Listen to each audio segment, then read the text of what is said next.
ಈಗ SIR ಪ್ರಕ್ರಿಯೆ ನಾನು ಆಗಲೇ ಮಾತನಾಡ್ತಾ ಇದ್ದೆ. SIR ಪ್ರಕ್ರಿಯೆ ಜೊತೆಗೆ ಈ ಗ್ಯಾರಂಟಿ ಪರಿಷ್ಕರಣೆ ಪ್ರಕ್ರಿಯೆ ನಡೀತಾ ಇರೋದ್ರಿಂದ ಗೊಂದಲ ಇದೆ. ಅದಕ್ಕೂ ಇದಕ್ಕೂ ಸಂಬಂಧವೇ ಇಲ್ಲ ಅನ್ನೋದನ್ನ ನೀವು ಸ್ಪಷ್ಟವಾಗಿ ಹೇಳ್ಬೋದಾ? ಈಗ ಖಂಡಿತ ಇಲ್ಲ. ಯಾಕೆಂದರೆ SIR ಪ್ರಕ್ರಿಯೆನೇ ಬೇರೆ, ಗ್ಯಾರಂಟಿ ಪ್ರಕ್ರಿಯೆನೇ ಬೇರೆ. ಅದು ಸರ್ಕಾರದ ಸ್ಕೀಮ್. ಇದು ಚುನಾವಣಾ ಆಯೋಗ ಮಾಡ್ತಾ ಇರುವಂಥ ಮತದಾರರ ಪಟ್ಟಿ. ಹಾಗಾಗಿ ಚುನಾವಣಾ ಆಯೋಗ ಸರ್ಕಾರಕ್ಕೆ ಸಂಬಂಧ ಇರೋದಿಲ್ಲ. ಇದು ಇಂಡಿಪೆಂಡೆಂಟ್ ಬಾಡಿ. ಯಾವಾಗಲೂ ಅಷ್ಟೇ SIR ಪ್ರಕ್ರಿಯೆಯನ್ನು ಚುನಾವಣಾ ಆಯೋಗ ನಡೆಸುತ್ತೆ, ಚುನಾವಣಾ ಆಯೋಗ ಡ್ರೈವ್ ಮಾಡುತ್ತೆ. ನಾವೆಲ್ಲ ಅಧಿಕಾರಿಗಳು ಚುನಾವಣಾ ಆಯೋಗದ ಅಧೀನದಲ್ಲಿ ಕೆಲಸ ಮಾಡ್ತೇವೆ. ಹಾಗಾಗಿ ಈ ಪ್ರಕ್ರಿಯೆ ಬೇರೆ, ಆ ಪ್ರಕ್ರಿಯೆ ಬೇರೆ. ಹಾಗಾಗಿ ಇವೆರಡು ಒಂದೇ ಅಂತ ನಾನು ಹೇಳಲಿಕ್ಕಾಗಲ್ಲ. ಈಗ ಡೇಟಾಬೇಸ್ ಎಲ್ಲ ಕರೆಕ್ಟ್ ಮಾಡ್ತಾ ಇದ್ದೀರಿ, ಅದರ ಸೇಫ್ಟಿಗೋಸ್ಕರ, ಭದ್ರತೆಗೋಸ್ಕರ ಚುನಾವಣಾ ಆಯೋಗ ಯಾವ ರೀತಿ ಕ್ರಮ ತೆಗೆದುಕೊಂಡಿದೆ? ಈಗ ಆನ್ಲೈನಲ್ಲಿ ಮಾಡ್ತಾ ಇರೋದನ್ನ ಪ್ರತಿಯೊಂದು ದಾಖಲೆಗಳನ್ನು ಆನ್ಲೈನಲ್ಲಿ ಫೀಡ್ ಮಾಡ್ತೀವಿ ನಾವು. ಹಾಗಾಗಿ ಡೇಟಾ ಸುರಕ್ಷತೆ ಈಗ ಭಾಳ ನಮ್ಮ ಆದ್ಯತೆ, ಹಾಗಾಗಿ ಮುಖ್ಯ. ಮತ್ತು ಈಗ ಒಮ್ಮೆ ದಾಖಲೆಗಳನ್ನು ಕಲೆಕ್ಟ್ ಮಾಡಿದರೆ ಅದು ಸಂಪೂರ್ಣವಾಗಿ ಸೇಫ್ ಅಂತ ಆಗುತ್ತೆ. ಮೊದಲಾದರೆ ನಾವು ಏನು ಮಾಡ್ತೀವಿ, ಫಾರ್ಮ್ ತೊಗೋತಿದ್ವಿ, ಅದ್ರ ದಾಖಲೆ ತೊಗೊತಿದ್ದೀವಿ, ಮತದಾರ ಪಟ್ಟಿ ಸೇರ್ಪಡೆ ಆದಮೇಲೆ ಅದನ್ನ ಸರಿಯಾಗಿ ಇಡ್ತಾನೆ ಇರಲಿಲ್ಲ ತಾಲೂಕು ಕಚೇರಿಗಳಲ್ಲಿ, ಬೇರೆ ಬೇರೆ ಕಡೆ. ಈಗ ಹಾಗಾಗೋದಿಲ್ಲ. ಈಗ ಒಮ್ಮೆ ದಾಖಲೆಯನ್ನು ತಗೊಂಡು ನಾವು ಡೇಟಾವನ್ನು ಒಂದು ಸರಿ ಸೇವ್ ಮಾಡಿದರೆ ಅದು ಸುಭದ್ರವಾಗಿ ಪರ್ಮನೆಂಟಾಗಿ ಉಳ್ಕೊಳ್ಳುತ್ತೆ ಅಂತ. ಈಗ ಮೆಹಬೂಬ್ ಅಂತೇಳಿ ಕಾಲ್ ಮಾಡಿದ್ದಾರೆ ಬಳ್ಳಾರಿಯಿಂದ. ನಮಸ್ಕಾರ ಸರ್. ಮೆಹಬೂಬ್ ಅವರು ಹೇಳಿ. ಸರ್, ನಂದು ಇಲ್ಲಿ ಬಳ್ಳಾರಿಯಿಂದ ಮಾತಾಡ್ತಿದ್ದೀನಿ ಸರ್. ನಾನು ಹೇಳಿ. ನಂದು ಹಳೆ 2002ರಲ್ಲಿ ಸರ್, ನಂದು ಮೆಹಬೂಬ್ ಅಂತ ಇದೆ ಸರ್. ಅಲ್ಲಿ ಮೆಹಬೂಬ್ ಹುಸೇನ್ ಅಂತ ಇದೆ. ಹುಸೇನ್ SS ಇಲ್ಲ ಸರ್, ಕನ್ನಡದಲ್ಲಿ ಇದೆ HUSSAIN ನಂದು ಇಂಗ್ಲಿಷ್ ಅಲ್ಲಿ. ಅದನ್ನೇನಾದ್ರೂ ಇವಾಗ ಮೆಹಬೂಬ್ ಹುಸೇನ್ ಅಂತ ನನ್ನ ಆಧಾರ್ ಕಾರ್ಡ್ ಅಲ್ಲಿ ಇರೋ ತರ ಮಾಡ್ಬೇಕಾ ಅಥವಾ ಹಳೆದನ್ನೇ ಫಿಲ್ ಅಪ್ ಮಾಡ್ಬೇಕಾ? ಈಗ ನಿಮ್ಮದು ಹೊಸ ಹೆಸರು ಆಧಾರ್ ಕಾರ್ಡ್ ಪ್ರಕಾರ ನಿಮ್ಮ ಪಕ್ಕಾ ಹೆಸರು ಏನಿದೆ ಅದನ್ನೇ ಫಿಲ್ ಮಾಡಿಕೊಡಿ, ಅದ್ರ ಪ್ರಕಾರನೇ ಆಗುತ್ತೆ.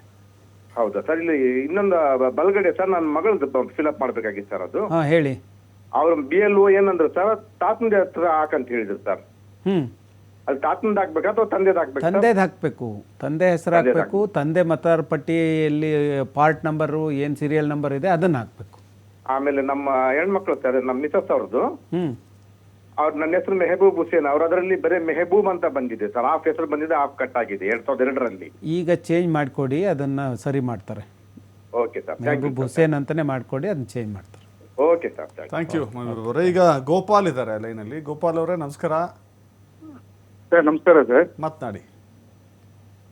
ನಮಸ್ಕಾರ ಸರ್. ನಾನು CRPF ನಲ್ಲಿ ಸರ್ವಿಸ್ ಮಾಡ್ತಾ ಇದ್ದೀನಿ ಸರ್. ಹೇಳಿ.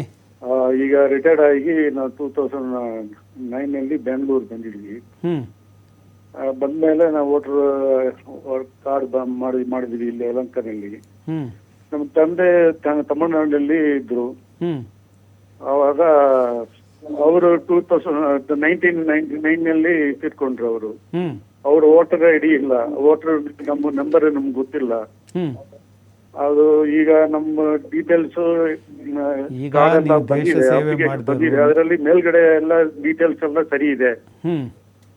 ನಮ್ಮ ವೈಫ್ ನಲ್ಲಿ ಡೀಟೇಲ್ಸ್ ಕೂಡ ನೋಡಿದ್ರೆ ಅದು ಸರಿ ಇದೆ. ನಾವು ಯಾವಾಗ ಅಪ್ಲಿಕೇಶನ್ ಕೊಡ್ಬೋದು ಅಂತ ಹೇಳಿ ಡೌಟ್ ಇದೆ. ಅದಕ್ಕೆ ಡೀಟೇಲ್ಸ್ ಬರ್ದು ಕೊಡೋಣ ಅಂತ ಹೇಳಿ. ಈಗ ಫಾರ್ಮ್ ಫಿಲ್ ಮಾಡಿ, ನಿಮ್ಮ ತಂದೆ ಡೀಟೇಲ್ಸ್ ಇಲ್ಲ ಅಂದರೆ ಅದನ್ನೇನು ಖಾಲಿನೇ ಬಿಟ್ಬಿಡಿ. ನೀವು ಸೈನ್ ಮಾಡಿಕೊಡಿ.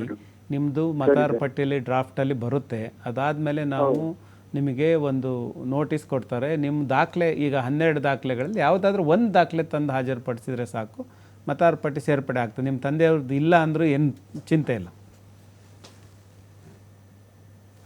ಎಸ್, ಧನ್ಯವಾದಗಳು ಗೋಪಾಲ್ ಅವರೇ. ಈಗ ವಾದಿರಾಜ್ ಅವರಿದ್ದಾರೆ. ವಾದಿರಾಜ್ ಅವರೇ ನಮಸ್ಕಾರ. ನಮಸ್ಕಾರ. ಮಾತನಾಡಿ ಸರ್, ನನಗೆ ಕೆಲವು ಡೌಟ್ಸ್ ಇತ್ತು. ಹೇಳಿ. ನೀವು ವೋಟರ್ ID ನಲ್ಲಿ ಡೀಟೇಲ್ಸ್ ತಗೊಂತೀರಾ, ವೋಟರ್ IDದು ಆಯ್ತಾ? Aadhaar details, mobile number details ಎಲ್ಲ ಏನಕ್ಕೆ ಕೊಡ್ಬೇಕು? ಒಂದು ನಮ್ ಡೇಟಾ ಸೆಕ್ಯೂರಿಟಿ ಏನು ಎಲ್ಲಾರ ಕೈಗೂ ಸಿಕ್ದಂಗ ಆಗತ್ತಲ್ವಾ ಡೇಟಾ? ನಮ್ದೆಲ್ಲ ಪರ್ಸನಲ್ ಡೇಟಾ. ಈಗ ಆಧಾರ್ ಇದು ಲೀಕ್ ಆದ್ರೆ ಅದು ಯಾರು ಹೊಣೆ ಹಾಕ್ತಾರೆ?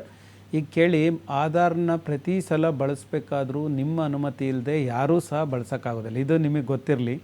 ಆಧಾರ್ ನಂಬರ್ ಇದೆ ಅನ್ನೋ ಕಾರಣಕ್ಕಾಗಿ ಯಾರೋ ಬೇಕಾದರೆ ಆಧಾರ್ನ ಬಳಸ್ಬೋದು ಅಂತ ತಿಳ್ಕೊಳಕ್ಕಾಗೋದಿಲ್ಲ. ಯಾಕಂದರೆ ಆಧಾರ್ನ ಒಂದು ಸರಿ ಬಳಸಬೇಕಂದ್ರೆ ನಿಮ್ಮ ಪರ್ಮಿಷನ್ ಬೇಕು, ನಿಮ್ಮನ್ನು OTP ಕೇಳುತ್ತೆ. ಯಾವುದೇ ಕಾರಣಕ್ಕೂ ನಿಮ್ಮ OTP ಕೊಡಲಿಲ್ಲ ಅಂದರೆ ಆಧಾರ್ ಬಳಕೆ ಸಾಧ್ಯನೇ ಇಲ್ಲ. ಹಾಗಾಗಿ ಆಧಾರ್ ಮಿಸ್ಯೂಸ್ ಆಗೋ ಸಾಧ್ಯತೆ ಇಲ್ಲ. ಹಾಗಾಗಿ ನೀವು ಇಲ್ಲಿ ಆಧಾರನ್ನ ಬರಿಬಹುದು. ಬೇರೆ ತರ ಏನಾನ ಮಿಸ್ಯೂಸ್ ಮಾಡಬಹುದು? ಇಲ್ಲ, ಖಂಡಿತ ಮಿಸ್ಯೂಸ್ ಆಗೋದಿಲ್ಲ. ನಾನು ನಮ್ಮ ಮೊಬೈಲ್ ನಂಬರ್ ಎಲ್ಲ ಕೊಟ್ಟಿರ್ತೀವಿ. They can know the address, they can get all details. Okay, ಬೇರೆ ತರ ಡೀಟೇಲ್ಸ್ ಬೇಕು ಅಂತಂದ್ರೆ ಈಗ ಮತದಾರ ಪಟ್ಟಿಯಲ್ಲಿ ಡೀಟೇಲ್ಸ್ ಇರಲೇಬೇಕಾಗತ್ತೆ. ನೀವು ಮತದಾರ ಪಟ್ಟಿ ಸೇರ್ಪಡೆ ಆಗಬೇಕಂದ್ರೆ ಏನೇನು ಡೀಟೇಲ್ಸ್, ಆಧಾರ್ ಕಂಪಲ್ಸರಿ ಇಲ್ಲ. ನಿಮಗೆ ಕೊಡೋಕ್ಕೆ ಇಷ್ಟ ಇಲ್ಲ ಅಂದರೆ ಬರಿಬೇಡಿ, ಆದರೆ ಕೊಟ್ಟರೆ ಒಳ್ಳೆಯದು. ಆದರೆ ಮಿಸ್ಯೂಸ್ ಅಂತೂ ಆಗೋದಿಲ್ಲ ಅಂತ ನಾನು ಭರವಸೆ ಕೊಡುವಲ್ಲಿ. ಯಾವುದೇ ಕಾರಣಕ್ಕೂ ನಿಮ್ಮ ಅನುಮತಿ ಇಲ್ಲದೆ ಆಧಾರನ ಬೇರೆ ಯಾರೂ ಸಹ ಬಳಸೋಕ್ಕೆ ಸಾಧ್ಯ ಇಲ್ಲ. ನಿಮ್ಮ OTP ಬೇಕಾಗುತ್ತೆ, ನೀವು OTP ಕೊಟ್ಟರೆ ಮಾತ್ರ ಬಳಸಬೇಕಾಗುತ್ತೆ. ಇಲ್ಲಿ ಬಳಕೆ ಮಾಡೋ ಪ್ರಶ್ನೆನೇ ಇಲ್ಲ. ನಾವು ಡೇಟಾ ಸಂಗ್ರಹ ಮಾಡೋ ಸಲುವಾಗಿ ಅದನ್ನು ಕಾಲಮ್ ಇಟ್ಟಿದ್ದೀವಿ, ನೀವು ಬರೆದು ಕೊಟ್ಟರೆ ಅದನ್ನು ತಗೋತೀವಿ ಅಷ್ಟೆ.